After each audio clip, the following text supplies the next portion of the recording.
Welcome back. I'm joined here by Bumnote, Mike and Kathika from Lost Rights. Guys, brilliant, well done. Thanks very much for coming on the show.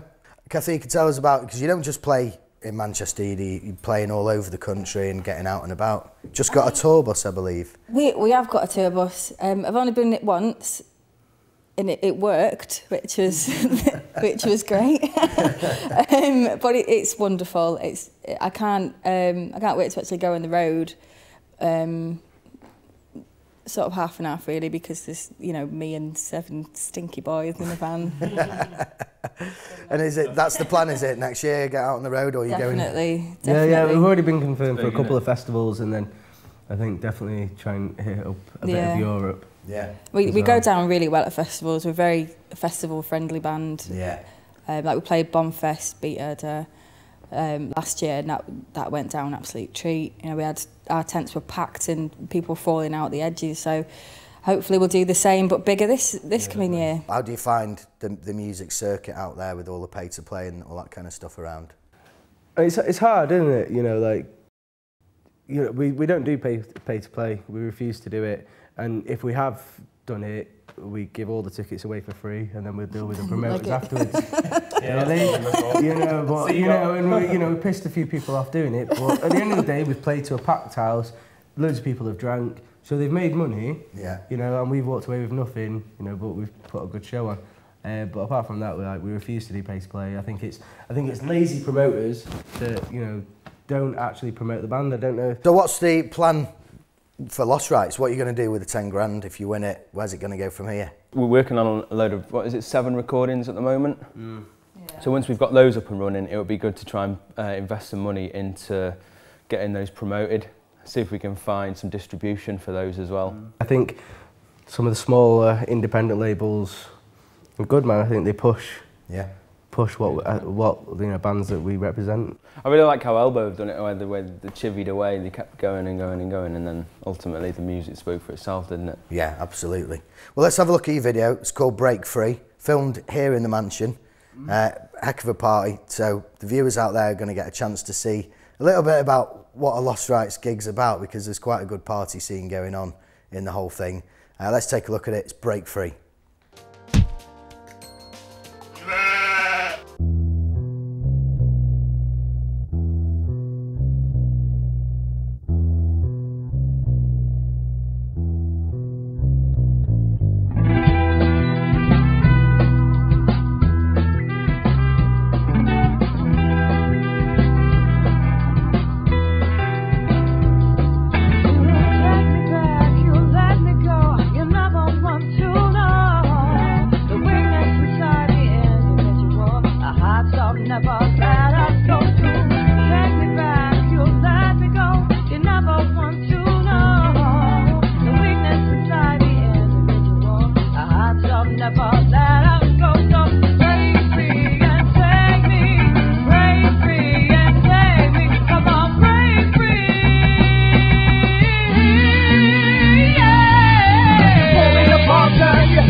How do we get out of here? Face the movement.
I'm John Robb. May the sauce be with you. Fellas, thank you very much for letting us come backstage and have a chat with you. Pleasure. It's been an incredible year for you, actually, because you've been inducted into the Hall of Fame. Rock and Roll Hall of Fame in America, yeah, wow. And you know, the release of Midas. The Midas Touch album was in the top 20. Fantastic. And you're touring as well. And we're touring. We're so busy. 25-day tour all around the UK, doing beautiful theatres like this. What could be better? Fantastic theatre. Yeah, this is our home for the day. Then we do a 2-hour show, or maybe more, and it's a joy. You've been going on now for nearly 50 years. God, it doesn't seem, it's like 2 minutes, isn't it? Does it seem like well, 2 we used minutes? to play, you know, Manchester and all that. We used to play the Oasis and the Cavern in Liverpool. What was it like then when you were sort of starting out? It's the same. Really? Probably more so, really. Yeah, venues everywhere. Well, you said starting out, the whole music, group music scene was starting out, you know, the homespun music. You know, there were lots of bands going before the Beatles even, and, you know, Liverpool, and probably all throughout the country. And we were creating something, like up to that time, up to the start of the 60s, it had been like solo singers and crooners and family entertainment and things like that. And you know, then American rock and roll had hit, and Bill Haley and Presley and Little Richard, and we absorbed that, and then we got going in you know, making records in 1963. And the amazing thing was we sort of repackaged what we'd absorbed from the American, you know, the jazz and the blues that we'd listened to as kids. And then in the 1964, we sort of exported it back to America, and the Americans called it the British invasion. They couldn't believe it, because up to then it was all one-way traffic from America. Yeah. In those days, there were only about 4 recording studios in the whole of the country, and they were all in London. Yeah. You had EMI and Decca and Pi and Philips or something like that. And so to go down from the north of England, where, you know, 5 working lads jumped in the van, went down there, we'd audition, we'd pass the test, to walk into Abbey Road Studios, where Elgar and people like that recorded, and what we did, we went in there, did a performance, like, okay, red lights on, go. And you record your songs, your set list from what you'd done at the Oasis. And you record it onto 1/4-inch tape. There was only like 2 tracks. Yeah. That is hundreds of tracks now, you know, so you had to do it right. So all our early recordings, like the Beatles' early recordings, it was just a performance. The red light went on and you performed. And you did it, and you finished, you went round to the pub, and that was it. You know, there was no messing around. No. There was later on, but you earn your stripes sort of thing. As the 60s went on, we could take more time, and we had all-night sessions. You've actually had more hits than the Beatles, you know, so how would you sort of, is there one fine element of making a hit, or where do you get your influence from to make such fantastic records? We've been travelling the world for, as you kindly commented, around 50 years, and that you draw your influences from that, particularly the early days in the States. You know, you were just what was happening in America, the music of America, the radio in America. It was much more a natural progression. I mean, it was like your hobby. If you did it well, you hopefully achieve some success, and it all happened more slowly. These days, on these so-called talent shows, they go on there, and the next thing you know, they're doing like Wembley Stadium. You can't do that, you know. We started off in tiny clubs, and then got bigger clubs, and then got theatres, and you learn your trade. Did it take you a long time to sort of find what the Hollies was, you know, were about? Not really. It was very, very natural. Often people sort of say, "How do you work those harmonies out that you do in the choruses?" Well, to be honest, we don't really. I remember many years later we worked with Mike Batt, a great friend of ours, and he wanted us to routine songs, and I remember him, you know, we were sort of singing the three-way harmony, and he'd go, "Hang on, this is the chord on the piano, what are you singing?" "I'm singing this." "No, it isn't here, you can't do it." "Well, I've been singing notes like that for many years, how's it sound?" He said, "Well, it sounds great, stick with it." You know, and so it just wasn't preempted as much as it is. Just purely natural. We never went by the book. I think that was a sort of keynote for British bands as well, as compared to American bands, whether it was drummers or musicians. We always sort of like we're off the wall a little bit. You've actually toured with some amazing bands. Have you got a favourite or a particular gig that, you know, it's...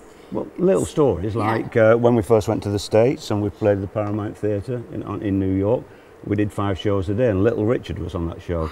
And his guitar player then was an unknown Jimi Hendrix. So things like that. Yeah. Do you know, it's been lovely to talk to you. Thank you so much. Thank you. Yeah. Thank you. Brilliant. The Hollies are playing tomorrow night at Salford's Lowry Theatre, so get down and check them out if you can. Coming up now, we've got Sour Mash, and the Hollies will be back to play us out. See you in a bit.